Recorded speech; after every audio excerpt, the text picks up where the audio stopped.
this video, I want to talk about the one way you can well-being stack to improve your financial well-being and your social well-being at the same time.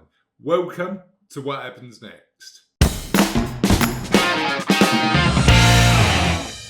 So I'm really lucky because what I get the opportunity to do is learn from my clients. I have interesting conversations with clients all the time. And I've got one ear open for stuff they tell me that I think might be useful that I can potentially share with you guys to help you navigate your what happens next. And I've got a perfect example of a conversation I had with a client recently where I think the concept that they're thinking about is really interesting and might be worth sharing. For those who are new to the channel, welcome. Welcome to What Happens Next, the channel designed to help you, if you're thinking about the next stage of your life, think about it in a bit of a broader context. Now, you may be wondering, who am I to tell you all about this? My name's Chris. I'm the director of a childhood financial planning practice, and I'm a chartered financial planner. My day job effectively is to help people work out what financial independence means to them and to build a plan to live the life they want with the money they've got. But interestingly, the conversations that we have with clients tend to then bloom into all aspects of their life. Because effectively, if you know you've got the money you want to live the life you want, you then start talking about some of the other aspects of your life that you want to improve. And often social well-being is one of the aspects that we neglect when we're busy working, we're busy building businesses, we're busy building careers, we're busy doing stuff we love, and thinking about that. Now, one of the concepts that we're going to be talking a lot about on What Happens Next is the concept of well-being stacking. What can we do? What one activity can we do that actually gives us well-being in more than one area? Does it help sort of more than one area of well-being? Perfect example would be, I know paddle tennis is the craze now. So if you go out for a game of paddle tennis with friends, you're improving your social well-being and you're improving your physical well-being at the same time. Another thing is joining a club like Round Table or Rotary. You're doing good work in the community, so you're improving your community well-being, but you're also being social, so you're improving the social well-being at the same time.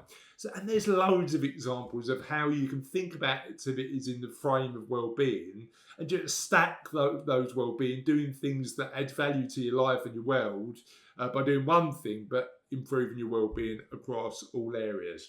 But there's certain areas of well-being that don't feel like particularly natural bedfellows.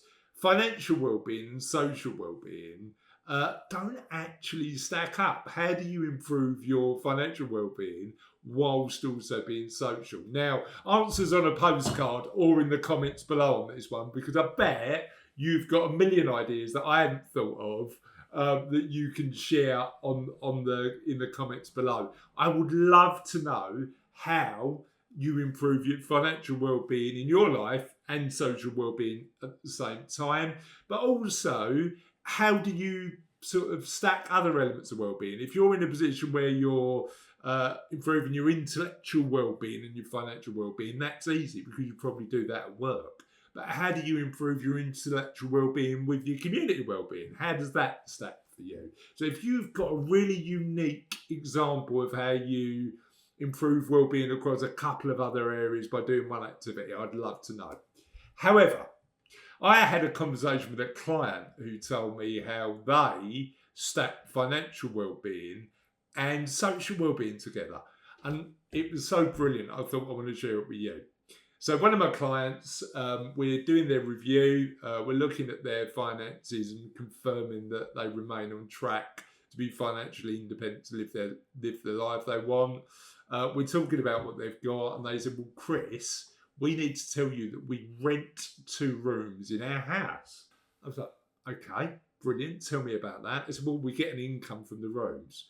But actually, the people who have lived there have become friends. And we, I come home from work, and if it was, it's a big house, and normally I'd be on my own, but actually I've got these friends who live with me now to improve my social well-being as well. So when I'm thinking about sort of how it enhances my life, yes, it supplements my income, which is a win, but also it improves my social well-being because I've got a really good relationship with these two people. Now, I'm not suggesting for a minute that you go out and rent your house tomorrow. Clearly, for this particular client, they've got an amazing relationship with the people who live in the house, and it just works. However, one of the things you might want to consider when thinking about that relationship between financial well-being, supplementing income, and to live the life you want, and improving social well-being, is using the assets and resources you've got, spare rooms in your home, to supplement that. And the win as well, if you live in the UK, is as of today, the first £7,500 a year of that income is tax-free. So that's an extra win. So hopefully that's useful. Hopefully you've got some value out of that idea. I really want to hear your ideas of how you stack well-being and make sure that you're in a position where you're doing one activity but improving all areas of well-being. I would love for you to like, subscribe, love if you found value out of the video.